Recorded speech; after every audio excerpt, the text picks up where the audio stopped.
Hello साथियों, welcome to PSBI।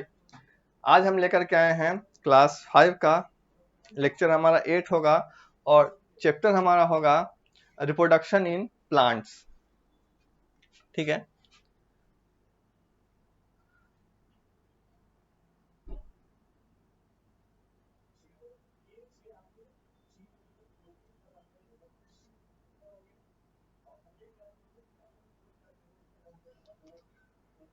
हमने last class में जो पढ़ा था वो पढ़ा था ग्रोइंग क्रॉप्स के बारे में। क्या पढ़ा था?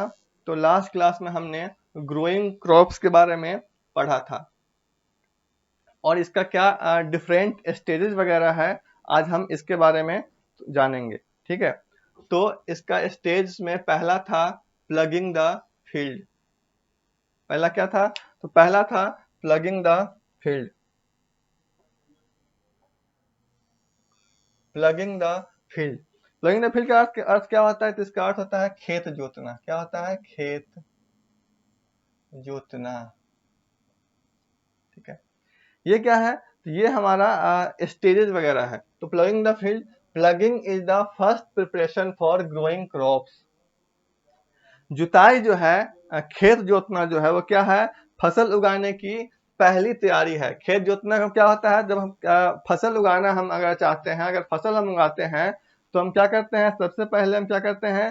तो प्लगिंग द फील्ड यानी खेत को जोतते हैं। The purpose of ploughing is to turn over the upper layer of the soil and bring the fresh nutrients to the surface।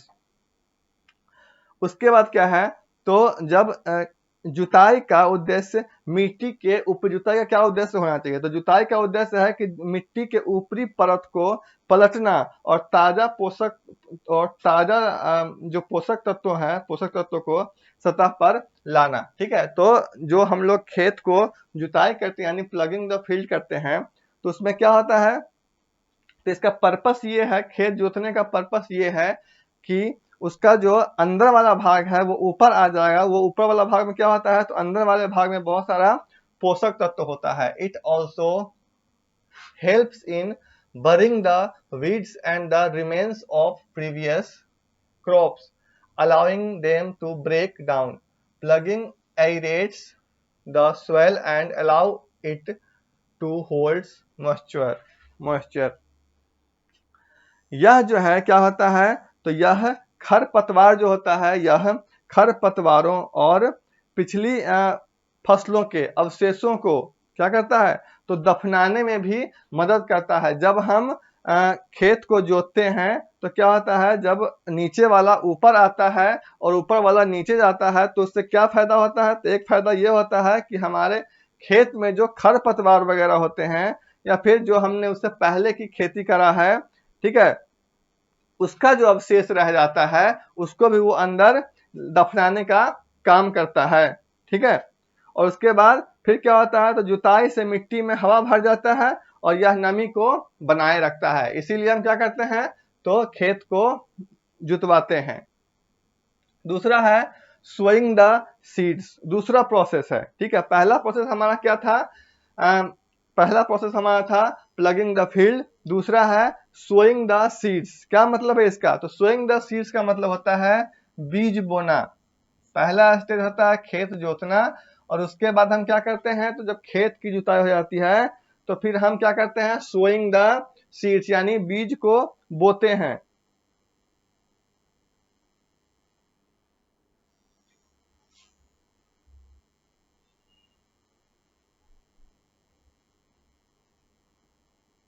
ठीक है, showing the process of planting healthy seeds।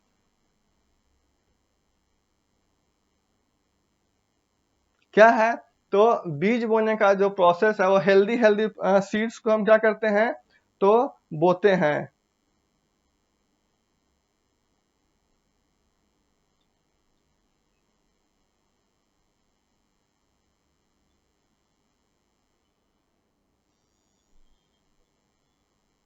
Healthy healthy seeds को हम क्या करते हैं? तो healthy healthy seeds को हम बोते हैं। ठीक है, ये क्या है, तो हेल्दी सीड्स को बोने की प्रक्रिया है।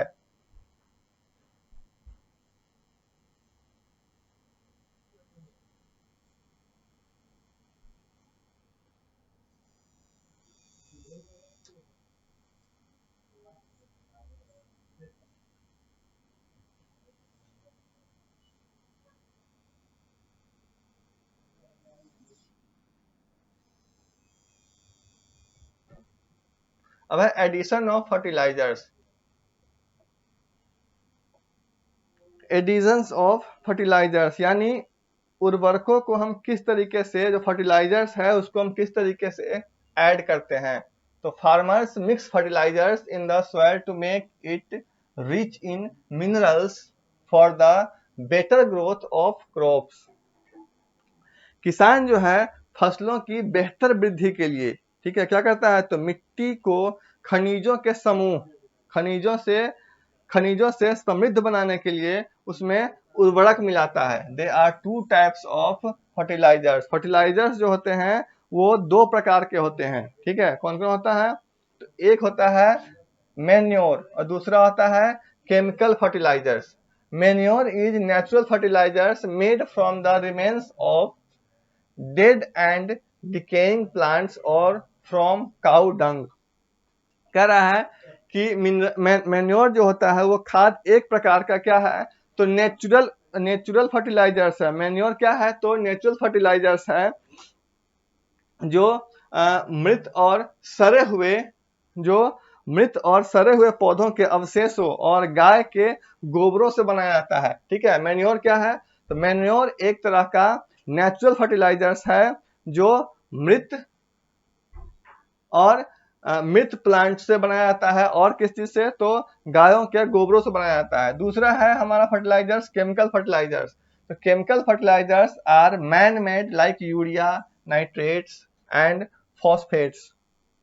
ये मनुष्य के द्वारा, आदमी के द्वारा बनाया गया केमिकल फर्टिलाइजर्स होता है, जो क्या होता है, जैसे यूरिया जिसको हम कहते हैं, नाइट्रेट्स कहते हैं और फॉस्फेट्स कहते हैं।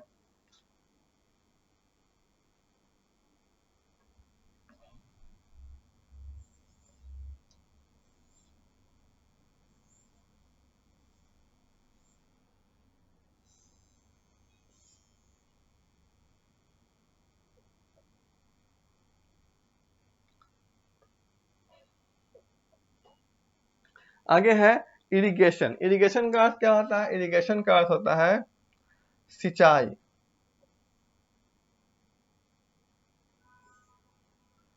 इरिगेशन का अर्थ होता है सिंचाई। Crops need water to grow. फसलों को बढ़ने के लिए क्या होता है, तो फसलों को बढ़ने के लिए पानी की आवश्यकता होती है। Farmers water there crops at the right time with the right amount of water. किसान अपनी फसलों को सही समय पर सही मात्रा में क्या करता है, तो पानी देता है।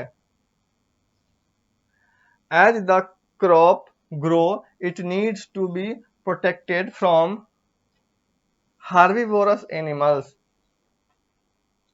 जैसे जैसे क्या होता है, ये क्या है, ये क्रॉप प्रोटेक्शन में है, क्रॉप प्रोटेक्शन में, ठीक है। क्रॉप प्रोटेक्शन का मतलब होता है कि फसल का सुरक्षा हम कैसे करते हैं। तो इसमें दिया गया है कि जैसे जैसे फसल जो है वो बढ़ती है, उसे शाकाहारी जानवरों से बचाने की क्या होती है, तो शाकाहारी जानवरों से बचाने की जरूरत होती है हमें। This is done by creating a fence around the field. खेत के चारों ओर क्या करते हैं, तो खेत के चारों ओर फेंसिंग करके क्या क्या जाता है, इसको हम बचाते हैं। Besides this pests like rats, mice and insects also harm the crops.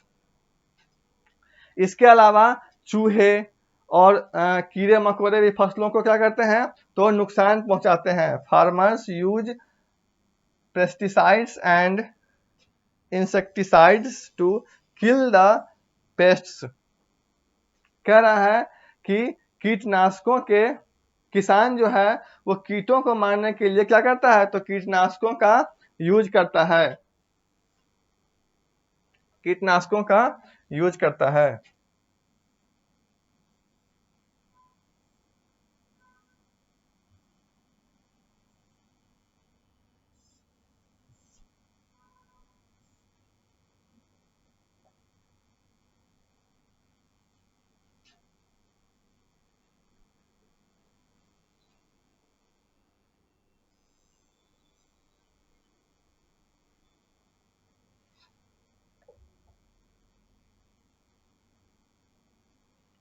DDT and gammexane are some common insecticides. क्या कह रहा है? DDT और गैमेक्सिन जो है कुछ क्या है, तो ये कुछ कीटनाशक है, इंसेक्टिसाइड्स है। DDT का अर्थ होता है डाइक्लोरो डाइफिनाइल ट्राइक्लोरो इथेन। ये क्या है, तो ये एक तरह का कीटनाशक है, यानी कीटों को मारने वाला है DDT।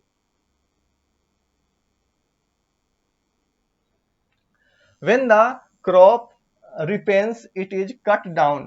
जब फसल पक जाता है तो उसे क्या किया जाता है, तो उसे काट दिया जाता है। This is called harvesting. और इसे ही हम क्या कहते हैं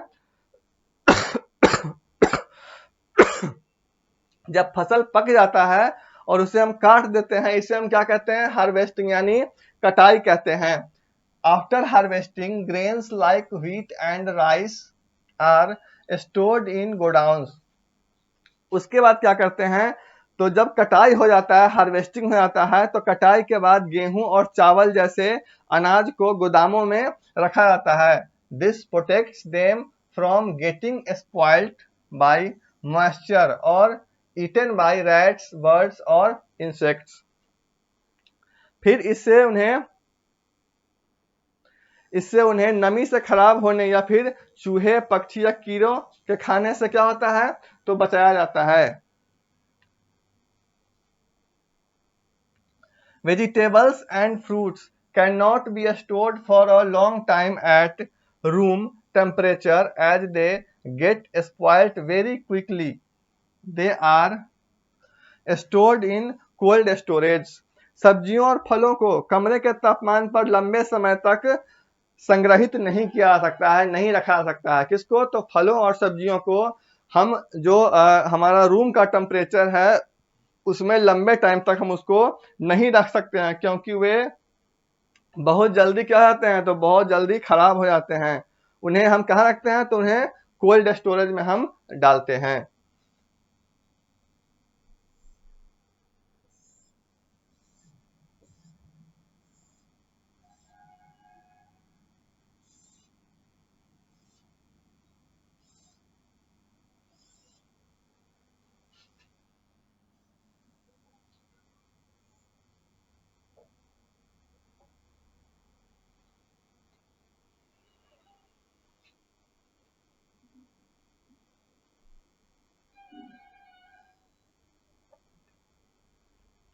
अब देखिए यहाँ पे कुछ जानकारी की चीजें दी गई हैं। The reproduction in plants can of two types, asexual reproduction and sexual reproduction. कह रहा है कि पौधों में जो है रिप्रोडक्शन वो दो तरीके से होता है। पौधों में रिप्रोडक्शन दो तरीके से होता है, एक होता है असेक्सुअल रिप्रोडक्शन, दूसरा होता है सेक्सुअल रिप्रोडक्शन। असेक्सुअल का मतलब होता है हिंदी में अलैंगिक प्रजनन, और सेक्सुअल का अर्थ होता है लैंगिक प्रजनन। Because plants do not have the ability to move, they must rely on external factors to facilitate fertilization।